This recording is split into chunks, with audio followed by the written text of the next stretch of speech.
झालं असल्याचं आपल्याला पाहायला मिळतंय। ठाकरेंना आणखी एक या ठिकाणी यश मिळताना दिसतंय। प्रभाग क्रमांक 198 या ठिकाणी देखील आता ठाकरेंच्या शिवसेनेचाच नगरसेवक असणारे अबोली खाडे या विजयी झाले आहेत।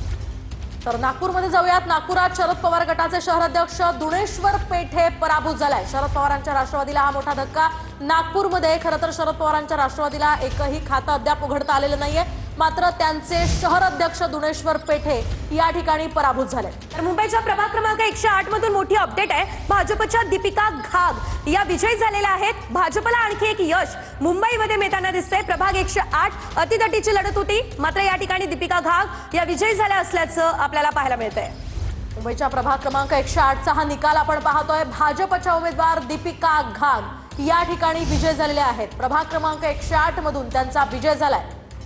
तर ठाण्यामध्ये प्रभाग 23 मध्ये शिंदेच्या शिवसेनेचे मिलिंद पाटील यांच्या संदर्भातली अपडेट ते विजयी झालेले आहेत। तर शिंदेच्या